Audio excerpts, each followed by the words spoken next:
Salut à tous, ravi de vous retrouver sur Direct Course, exercice de vitesse, celui des 2100 mètres autostart pour le quintet de ce jeudi 16 décembre, le prix de Villers-Cotterêts, une épreuve qui rassemble 15 compétiteurs, tous âgés de 6 ans, des sujets bien connus en pareille société que l'on a l'habitude de voir à Vincennes. Mon préféré sera le numéro 5, King Chef. Lui qui passait pour être plus performant sur les parcours de tenue, a prouvé en s'imposant dans un quintet sur ce parcours le 19 novembre qu'il était aussi performant sur les tracés réduits.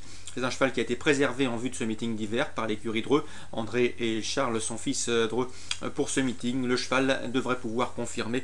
C'est a priori une base solide.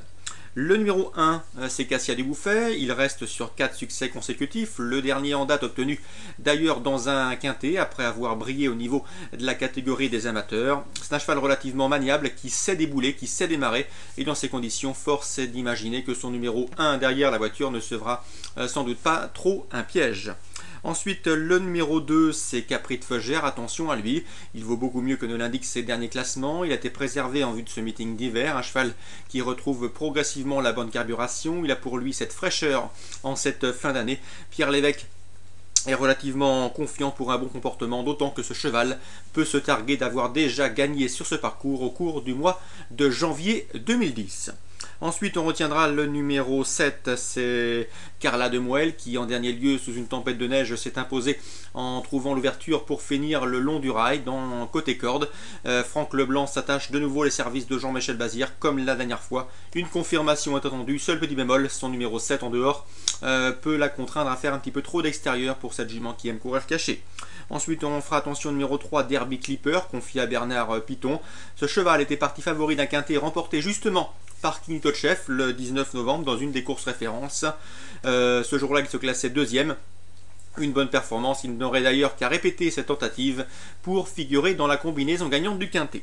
Ensuite, on fera attention au numéro 15, c'est Kiris, Kiris qui avait également fait l'arrivée de la course remportée par King Chef. Il s'était classé quatrième. En dernier lieu, il luttait encore pour les premières places. Il aurait sans doute pris la deuxième ou troisième place lorsque, à mi-ligne droite, victime d'une vague et d'un mouvement, son driver n'a pu éviter la faute. En tout cas, le cheval a été fortement contrarié par cette petite mésaventure et se voyait aussitôt disqualifié. Donc le cheval est en forme malgré son numéro 15 derrière la voiture, faisant confiance à Jos Verbeek pour l'amener une nouvelle fois à l'arrivée. Ensuite, le numéro 8, c'est Quête d'Erac qui possède quelques références intéressantes dans ce genre de catégorie. Elle est aussi performante au monté qu'à l'attelé. Franck Nivard a été appelé pour la piloter. Attention à elle, elle pourrait bien également faire l'arrivée. Elle en a parfaitement les moyens. Ensuite, je me méfierai côté outsider numéro 6, Agjas Funnymaker. C'est vrai que ces dernières sorties n'incitent guère à l'optimisme, et Robert Berg, son entraîneur, se met à son sulky. Le cheval de surcroît possède la meilleure réduction kilométrique sur ce parcours. Il a déjà marché une 11,6 sur cette distance de 2100 mètres autostart. Donc un résumé chiffré suivant pour ce quintet. Le 5, c'est King Chef devant l'As, Cassia Dubouffet. Ensuite le 2, Capri de Feugère. Le numéro 7, Carla de Moelle. Ensuite le 3, Derby Clipper. Le 15, Kiris. Le 8, c'est Quête d'Erac. Et on termine avec le 6 pour pimenter les rapports, Agjas Funnymaker. Information concernant Thibault Lamar. Il présente dans la quatrième le 414. Sissi Morinville, on est confiant, l'engagement est bon, la pouliche des ferrés des 4 pour ce bel engagement. Une bonne performance est attendue dans cette épreuve. Il lui faudra redouter sans doute les Mayennais, le 405, Saison au fort présenté par Christian Bijon, ou encore le 413, Sansas Girl, qui dépend de l'effectif d'Yvon Dreux.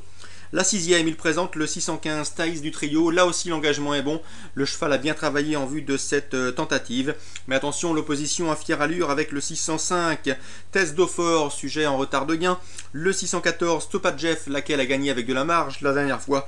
Ou pourquoi pas le 610 Tighty Dream, qui m'avait bien plu lors de sa victoire obtenue lors de son avant-dernière sortie. Donc la 6e, 615, on est confiant, l'opposition sera emmenée par le 605, le 610 et le 614. Direction maintenant l'hippodrome de Pau, notamment en Réunion 2. J'ai pu m'entretenir avec Bruno de Monza. Il présente au cours de cette réunion le 804 Balthazar Carlos, désormais âgé de 11 ans. Le cheval a été arrêté pendant 3 ans. Il retrouve progressivement la bonne carburation. Il reste d'ailleurs sur un succès toulousain. Donc on attend à ce qu'il ait un bon comportement. D'après Bruno de Monza, sa place est sur le podium. Donc vous êtes prévenus pour ce cheval qui aime galoper aux avant-postes.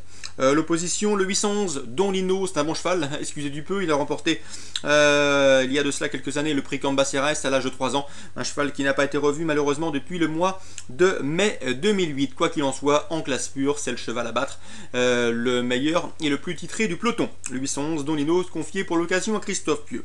Dans cette épreuve, j'aime également beaucoup le 801 Désir Royal, réservé pour ce meeting palois comme d'habitude. Et le 807 Moby, qui possède également des arguments à faire valoir. Donc la 8e, le cheval de classe, le 811 Don Lino. L'opposition, pourquoi pas le 804 Balthazar Carlos, Bruno de Monza compte. Le 801 et le 807. Petit mot également sur Pascal Journiac qui présente le 405 Carabifly.